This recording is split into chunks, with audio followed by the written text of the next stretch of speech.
Hi, I'm Angelique Meadow, founder of Will You, and this is my personal soul story. I was born with the awareness of intuition, but not always aware of the imminent importance of following its guidance. Since childhood, I've known about significant events before they would happen. I knew before family members would die. I knew before I had a car accident, a job loss, and when others were thinking about me. I can smell scents at a long distance, and I know without logic. I sense people's feelings. I can see people's soul lessons and what can be done to allow them to learn when they're willing. Although I could see the soul lessons of others, it wasn't until many years later that I could see my own soul lessons. Soul lessons are the transformational teachings that we are called to learn during our lifetime. Those lessons are usually about things that we're not conscious of or aware that we need to learn. So life gives us opportunities to learn by trial, error, and crisis. I call that the hard way. Alternatively, we can choose to proactively learn our lessons through personal growth, which is what we do here at Will You. This can alleviate struggle, pain, and years of stuck, dramatic cycles. Before I learned to proactively grow my own soul, I learned my lessons the hard way. I understand pain and confusion because I've been there. I was addicted to overeating, overworking, and unhealthy relationships for years. I struggled with money, relationships, and food until I understood that these things were not my problem. They were the result of my not having learned my soul lessons about love, acceptance, and worthiness. Not learning my lessons brought me a variety of struggles. However, just taking steps towards learning at a pace that worked for me provided great benefits. Physically, I went from hiding my size 16 body and binging on donuts to not worrying about my body and wearing size 8 bikinis. Emotionally and mentally, I went from taking care of everyone else, friends, family, and clients, yet not taking care of myself. This led to a health crisis, which in turn led to learning to love and care for myself even more. I'm now aware of and value my needs and feelings. Relationally, I couldn't connect to my partner or my deeper self, which left me prone to relationships with addicted, distracted, and dishonest men. Then, I took the deeper dive into energetic spiritual work and reintegrated the splintered parts of my soul. The processes used are more commonly called healing childhood wounds and integrating the feminine principle. This allowed me to experience a more connected union with my own soul and the divine. Not only did this bring me a feeling of greater wholeness, it also made me feel more connected to the earth and made me feel that I belong here in partnership with the world, which is my family.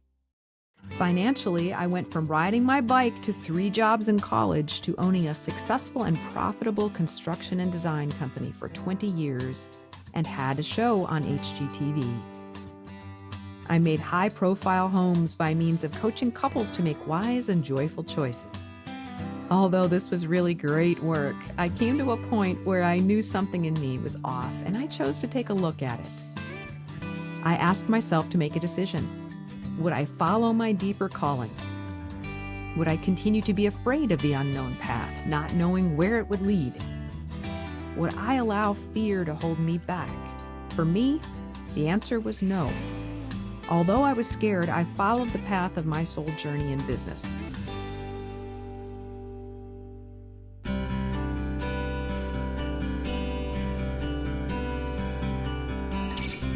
I gave my subcontractors a 3-month break and headed to the forest of Hunting Island, South Carolina, to meditate and begin writing my first book.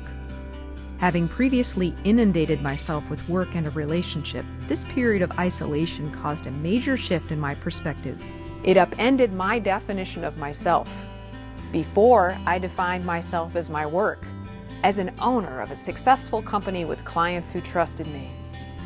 Once that was gone, I didn't know who I was or what made me worthy. Being with the forest allowed me to discover that I was not my job or what I could do for others. I came to know that I am much more and that my very being is worthwhile.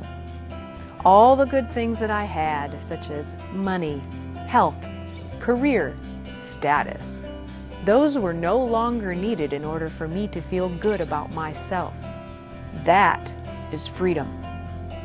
Over the years, I've returned to that forest to refresh, reset, meditate, bike, swim, walk, sit, and be. I've learned many lessons over the years.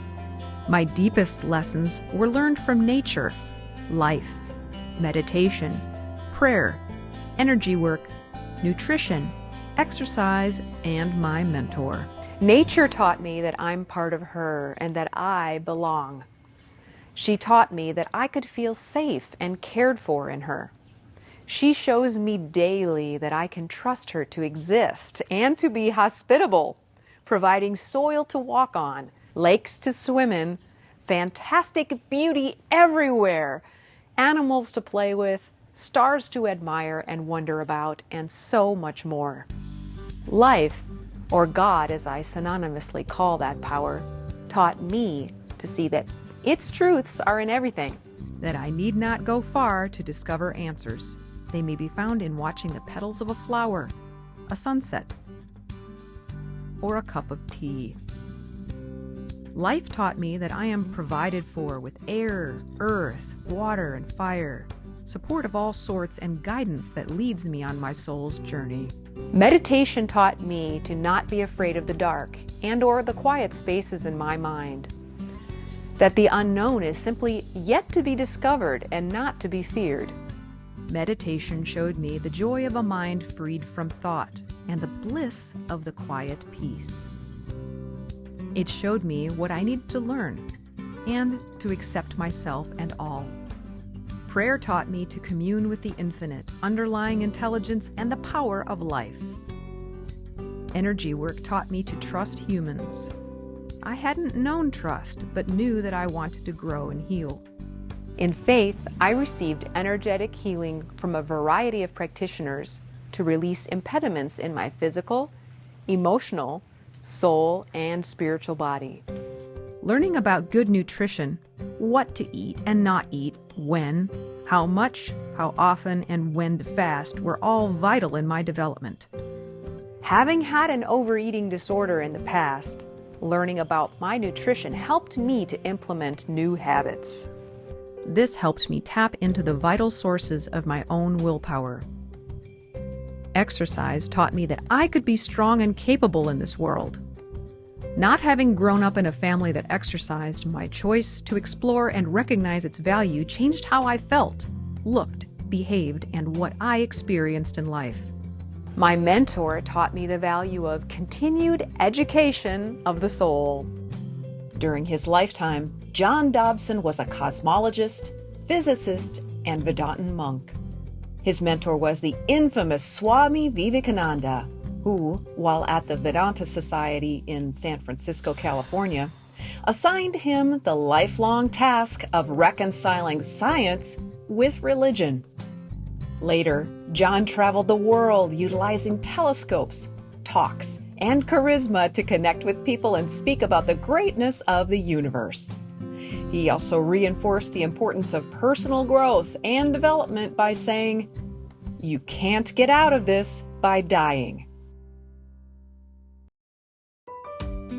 Having learned many of my lessons and feeling ready to embark on my soul's mission, I created the company Will You and wrote my first book, The 9 Paths to Unwavering Willpower. Following my calling changed my life and healed me at the deepest levels and still does. For me, it's healing to care, share, encourage, and inspire others to learn and enjoy their journeys, whatever that means to them. And I'm blessed that people trust me to walk alongside them on their journey. You may click here to watch their stories.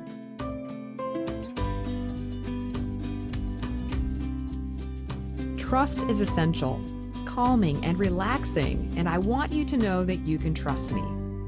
I spent a lifetime around people who were either afraid to tell the truth, hid the truth, or didn't know their truth. Lies and manipulation can cause deep wounds, which can be difficult to overcome. I understand that it takes inspiration and a leap of faith to decide to trust. I only want what's best for you, and part of what's best is knowing when you can trust and relax. Because when you're relaxed, you can learn. So how do you know if you can trust? You can know by how it feels. Trust is felt. It doesn't feel tight or restricted. When we trust, our breathing deepens, our muscles relax, and we're willing to really listen. Trust is also something we can sense. There's an unexplainable sense of being safe, of being okay. Trust is also earned. You can experience consistently trustworthy actions from yourself and from others. If you're ready to reach out and begin a trusting relationship with me, schedule your complimentary 30-minute call. I'll look forward to our time together. And now I ask, will you schedule your complimentary call today?